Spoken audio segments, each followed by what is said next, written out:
Welcome to this presentation about the master's programs in gender history at the University of Glasgow. We have two master's programs in gender history. One is our MSc Gender History, our in-person program here at the university, and the other is our MSc in Global Gender History by Distance Learning, which is our fully online program. But both programs are in fact very well integrated with each other, and so I'm going to speak about them both in this presentation. So just to introduce myself to start, my name is Sam Rutherford. I'm lecturer in LGBTQ+ history and the history of sexuality at Glasgow. My research focuses on the history of sexuality and gender in modern Britain and on the categories that people have used to sort of organize and regulate sexuality and gender. In the master's program, I teach courses in queer and trans histories, including an optional course called Approaches to Queer and Trans Histories that you would have the opportunity to study on the program.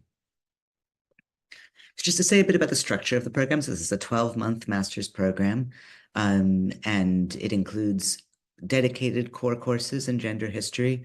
So students on both programs take the core course Gender, Politics, and Power, both on the online and the in-person program in semester one, and that's offered as a hybrid course, so you're sort of fully integrated as a cohort. And in semester two, in-person students take a course called Gender, Culture, Text, and online students take a course called Gender History Applied, which is a fully online course tailored to the online program, where you have the opportunity to think about gender history in practice beyond the academy. So, for example, in contexts like museums and on television and in public. You also have the opportunity to choose from a wide range of optional courses covering every part of the globe and every period from the Middle Ages to the present. And these are taught by a wide range of our colleagues, some of whom have specialism in gender history and offer courses specifically in gender history, but you'd also have the opportunity to choose from optional courses in history beyond gender history, including any number of possible topics. And then you end the program by writing a dissertation based on original research of 12 to 15,000 words. And so that's a real opportunity to delve into a topic that's of interest to you and examine something in real depth and have the opportunity to follow your passions there.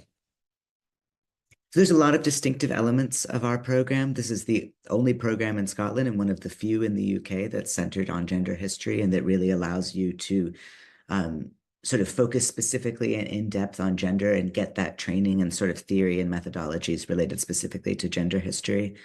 And we're able to do that because we have here at Glasgow the Centre for Gender History, which is the largest concentration of gender historians in the UK. So you'll have the opportunity to draw on a wide range of field expertise from our colleagues who work in this field, and also to benefit from all kinds of sort of visiting researchers and talks and events that are happening because we can sort of draw that expertise to the Center for Gender History here. And another distinctive element of our programs is that we have both this online and this in-person program, and we try to do as much as we can to integrate those cohorts. So while the online students have the opportunity to study flexibly and asynchronously at a pace that works for you, you also have the opportunity to attend events that are offered hybrid. All of our events are offered hybrid, and to feel part of the community here at the university, even if you're studying online.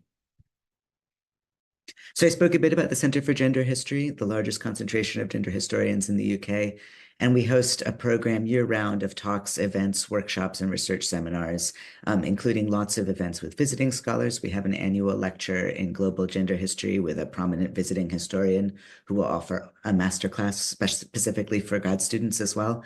And so there's any number of sort of events and opportunities to take part in. And there's a really vibrant postgraduate community as well that links the postgraduate taught students like yourselves with the postgraduate research students who are pursuing PhDs. And even beyond the university, there's a really rich environment for gender history in Glasgow. We have close ties with Glasgow's museums and galleries and libraries, including Glasgow Women's Library, which is the only accredited museum in the UK dedicated to women's lives, histories, and achievements. And that's a really fantastic resource here in the city, and sort of offers some opportunities to think about engaging with gender history beyond the university as well. This program puts students in a really wonderful position to think about PhD study if that's something that you're interested in. And many of our students do go on to PhDs. But it's also a program that gives you a lot of transferable skills in research, analysis, and oral and written communication. And you can see how that sets students up for success in a wide variety of careers because a number of our alumni have gone on to careers in the heritage sector, in policy and NGOs, or in government and civil service. Um, and are really using those research and writing skills and skills in multitasking, managing projects in a wide variety of careers. Just to give you a couple examples, I sort of pulled out and highlighted some testimonials from recent alumni. And these include students who have gone on to PhD research. So our alumna Sydney speaks about how her MSc research directly informed her PhD proposal and gave her a sense of research direction in her field. But our alumna Ella, who works outside the academy at Historic Environment Scotland, also noticed how her experience managing coursework, managing deadlines, and researching her dissertation prepared her for a work environment where she writes briefs and digests information quickly and presents it for a general audience.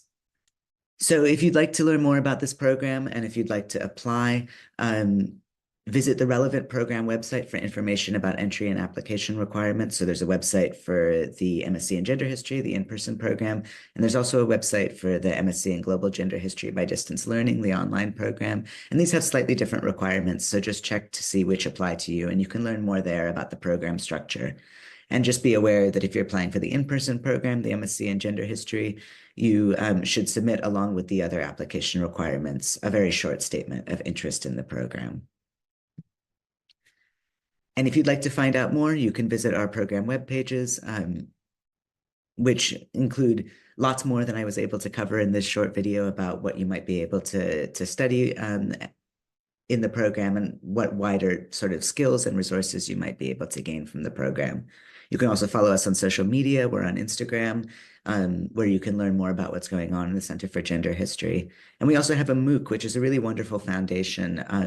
If you'd like to sort of get more of a sense of what you could learn in the program and start developing those skills and that thinking about gender history, you can check that out as well.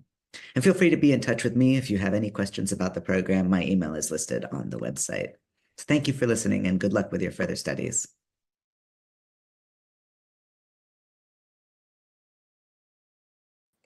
Hello, everyone. I hope that you enjoyed that video. It's always very strange to have this sort of encounter with my former self who recorded that video previously.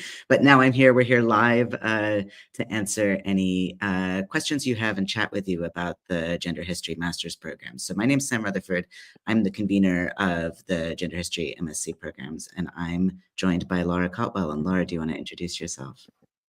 Yeah, so I'm Lara, and basically I live in a really rural area. So I found that with having some caring responsibilities, it wasn't really viable for me to go in person in university. So it was great to find the option where I could actually stay at home while still getting my degree, something which I wouldn't have been able to do otherwise. And I found, as for my experience, there's always the worry when you do something online that there's going to be quite a few hiccups because you're not really familiar with it. But I found that Glasgow was really seamless. And I think the reason for that is we had both fully online classes and hybrid classes. But for the hybrid classes, we had a designated assistant who would really help us online. So if the tutor was, say, dealing with people in person at the time, we'd have the assistant who would come help us, and she would say any query we had, we could just put our hand up for anything. And I thought for some of the introverted students, there was also the option where you could choose to type it in the chat and the assistant would happily speak it for you. And I think a lot of people that really helped because obviously a small part of your grade is the participation. And I think to have that option if you're a little bit more nervous, I think it did really help quite a few of the people. I think also when it came to my dissertation, I think dissertation is a word that some of us have all dreaded in our lives. But I think the support I received during that from my supervisor was genuinely, I have to say, the most support I've ever received in any teaching environment. And I think I couldn't recommend that experience more, I'd say. That's great. Thank you so much. Yeah, so Lara was one of the brave people who was in our very first online cohort. So I think that speaks well to what the experience was of studying online, and I'm really glad that you had such a positive experience. Folks, yeah, do post your questions in the chat. This is a great time to ask us any questions you have, both me about the structure of the program and Lara about her experience studying online. And one of the things I think that's really helpful there, that Laura, that you spoke to, is, some of your reasons for studying online. And I think that's what we found, is that a lot of our students who choose to study online have particular reasons why that's a good fit for them. And, it might be any number of things, like carrying responsibilities or sort of access requirements that people have, or just, being far away. And, the part of what we try to do with this hybrid setup for our two programs is to give folks who have a good reason to be distance learners, the experience of still being able to kind of participate with the in-person students in the sort of context that we're in sort of in 3D in real life in Glasgow. While we wait for more questions to come in, and please do post your questions so that we can answer them. Maybe Lara, you could tell us a bit about the courses that you took and how you found them, and also maybe about your dissertation. Yeah.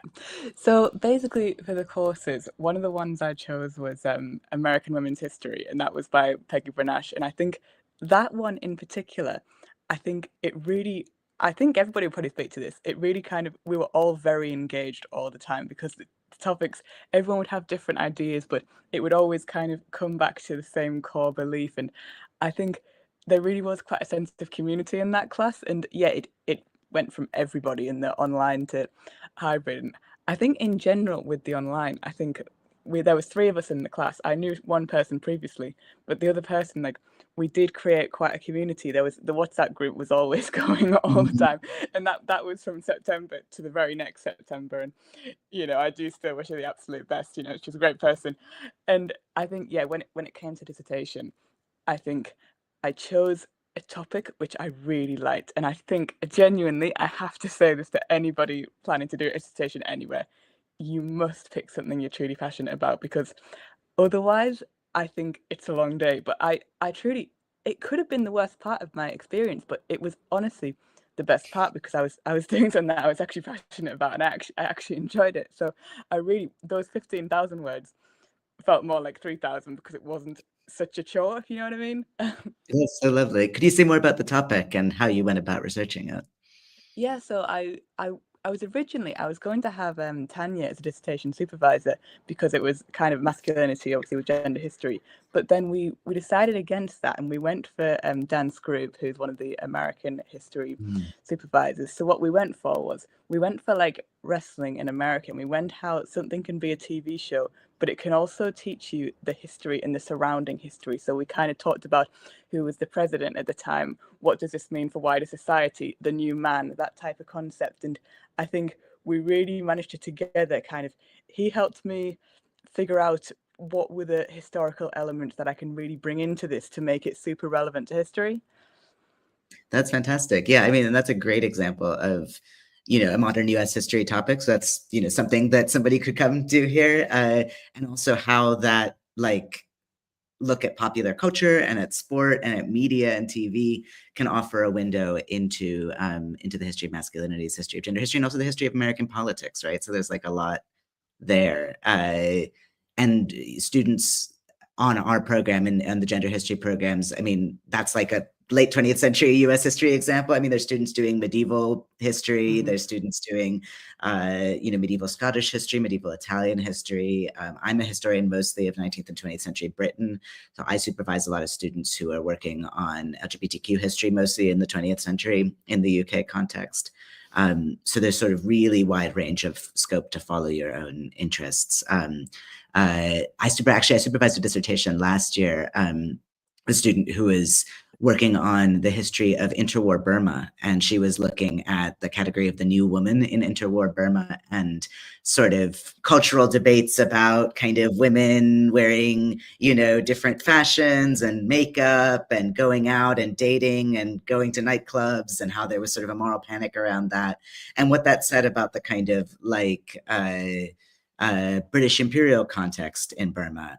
So there's sort of, and what that had to do with kind of other British imperial kind of contexts like India. So sort of went off in all of these interesting directions, and was something that I learned a lot from, because it wasn't something that I knew very much about to start with.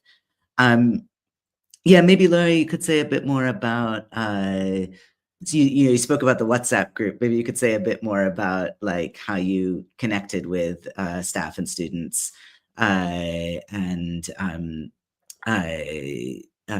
sort of how you sort of felt connected to the cohort despite studying. Okay, well, I'll start with student and then I'll go on to staff. So basically, Yeah. at the beginning, it was really, I think a few of us were confused because obviously we weren't exactly sure how the Zoom calls were going to work, and we were getting a bit confused and all that.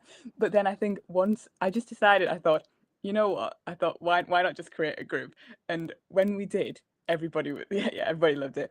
And I think, especially because one of the students we had, she was a little bit older, so she found it a bit more difficult, the technical side. And I found that was probably one of the more fulfilling parts of it, because while I did my own course, I also I kind of felt like I could help her with that, and it felt kind of nice to have that community, because if I ever needed help, they were there to help me as well. So it's kind of, quid pro quo, you help me, I'll help you, we'll all get there. And I think when it came to the staff, what was really nice was pretty much if I had a question, usually within an hour or two it would get answered. And I don't even expect that level of response, because people have lives, and sometimes I would send something at 5 p.m. and I remember Tanya would respond to me within like 10 minutes, and I would think, wow, that's really nice. But yeah, it was just that level of support which I didn't necessarily fully expect when I signed on. That's fantastic. Yeah, I'm really, I'm delighted to hear that you had that experience. And my colleague Tanya Cheadle, who you're speaking about, is indeed a hero. And yeah, and I think that speaks to the, I know that this year's students as well have formed a WhatsApp group and are all talking to each other and connecting with each other across distance as well. So that is really great to hear. Yeah. So I will speak to this question that I see that we have received. And again, everyone who's listening, please do post your questions in the chat. This is your chance to ask them and to chat to us. So somebody wrote in by email to ask, other than the dissertation, how are students assessed on the Global Gender History MSc? Yes, so there you take, if you're a full-time student, you take 3 courses per semester. Each of those courses, there's a sort of credit hour system. Each of those courses is worth 20 credits, and then the dissertation is worth, I think 60 credits. I don't want to give you incorrect information, but the dissertation is a sort of very substantial part of your final course mark, sort of equivalent to a semester of work. But then you'll take 6 courses in total as well. 2 or 3 of those courses are core courses, and then 2 or 3 of them are optional courses, or sorry, 3 or 4 of them are optional courses. So there's some core elements that you take together with all of the students on the gender history program, and then you have sort of freedom to choose from around 20 to 25 of the available options that are sort of put on every year. And those will include some options that are in that are sort of badged as gender history courses. So that includes like my course, Approaches to Queer and Trans Histories. That includes a course about medieval women, the American Women's History course that Laura took and that she spoke about. A course about masculinities mostly in sort of 19th century UK, all kinds of different things. A course about reproductive rights in 19th, 20th century Europe, course about childhood and parenting in early modern Scotland. I mean, all kinds of different things, right? So sort of, you have a wide range of choice. And then each of those courses, right? So you're taking 6 courses, 2 or 3 of them core, 3 or 4 of them optional. And each of those courses will usually have about 2 pieces of assessment in it. And so that often looks like one larger essay, and then maybe one presentation or one shorter writing assignment. Some courses will have a sort of seminar contribution component as well. So the assessments can vary a little, but usually there's 2 of them. And usually an essay will be a substantial portion of it. And that's really helpful because that scaffolds, as we say in the pedagogy biz, that sort of prepares you for some of the skills that you'll then be practicing on a larger scale when it comes to your dissertation. And it is a sort of balancing act in terms of the workload. Lara, I might ask you to speak to that in a sec. But you'll sort of, be doing your courses over the course of semester 1 and semester 2, but then over in the background, kind of ticking over, you'll be thinking about developing a dissertation topic, and then you'll submit a dissertation proposal in the spring, and you'll really research and write that dissertation over the summer and submit it in September the following year. So it's a full 12 months on the program. Which is in contrast to some universities that have a 9 or 10-month program. So we really go over the full, calendar year. And have essentially three semesters in some ways, with the dissertation kind of being a third spring summer term. Lara, do you maybe, it is a big workload. It's kind of an intense experience, right? And Lara, do you maybe want to speak to sort of how you balanced everything? I think really what it is, it's a time thing. I think you've got to really find what works for you. And I find at the beginning, I wasn't as good as that because I sort of everything started to, everything creeps up. But I think what I ended up doing was I ended up at the beginning, I started to plan. I thought, okay, how am I going to balance the reading? How am I going to balance the writing? And I think what that came with, I thought, okay, I'm going to create a strict schedule here. I'm going to do my reading in the morning, get that completely done. And I say, when you do your reading, I recommend everybody, please write notes, because otherwise you will probably forget what you're going to talk about in class, and that will not help you. So yeah, please write notes and you'll have a much better time. I didn't do that to begin with, a mistake. So yeah, a lot better. Then I think also, I think really it came down to, then I would do my essays in the afternoon. And then really, I actually had quite a good work-life balance, because when I started doing that, really from 4 o'clock onwards, I had a free day and I was still getting my work done. Everything was completed. But I think that's very important. I think don't try and do 10 to 12 hours a day. Otherwise, you're really going to burn out extremely quickly. I think try and balance it out. Find what works for you and stick to that. Thank you. Yeah, I think that's really helpful advice. And I think it speaks to, the transition to master's level study, right? That it involves that independence and that time management, maybe to a greater extent than, especially if somebody's coming right out from undergrad, like that you might have been used to in undergrad. Yeah, we'll close it. As the thing bar says at the bottom of the screen, we'll close the chat soon. There's still time to ask a question if you have one. So please do get in any last questions if you have any. Maybe I'll just say something about sort of flexibility. So Lara had a, relatively traditional experience, right, of studying full-time, although studying, by distance learning. It is possible to study part-time. And also it's possible to do what's called a postgraduate diploma, which is a shorter course where you don't write a dissertation. So that's a different exit point. It's a different qualification. It's not a master's level qualification, but there is the option of doing coursework and not writing a dissertation. There's also the option of doing the master's degree where you do write a dissertation part-time and spreading that out over 2 years. And we have a number of students this year who are studying part-time, both in-person and distance learning students. And so they might be balancing their master's study alongside work, alongside carrying responsibilities, and that part-time structure, offers them some flexibility that works for them. And there's also, if you're studying by distance learning, there's also the option of sort of doing everything more asynchronously. So if you're in person, the expectation is that you'll come to all the classes, you'll sort of be there, at the timetabled hours, right? But if you're studying by distance learning, there's the option to be more flexible about it. You can study asynchronously. There's lots of resources on our Moodle web pages that allow you to be self-directed in your learning for the courses, and also access that tutor support asynchronously in the way that Lara was mentioning. So, there's options to think about how this program would work best for you and kind of fit in with your what else is going on in your life. Now we're just about out of time. Maybe before we wrap up, Lara, is there any kind of last words of advice for anyone who's considering the program and applying that you might have? I'd say the biggest thing I have is, when you do your optional courses, really fully look into which ones you want to do, because that's make up a big percentage. And I think the one good thing was, I think one time I only changed one optional course, but it was so seamless. If you do make a mistake and you think this one isn't for me, it was really easy to just ask, hey, can I move on? And yeah, it was fine. So just try your best to see what's best for you, but if you don't, you'll pretty much be allowed to. That's great. Yeah, I mean, I think that speaks to, I mean, some of these themes of self-knowledge and also self-direction, and then the flexibility that the program affords to let you follow your interests. Well, amazing. I'm afraid we're out of time, but thank you so much, Laura, for providing us with this really valuable insight into your experience on the program, and thanks to everyone online for joining us.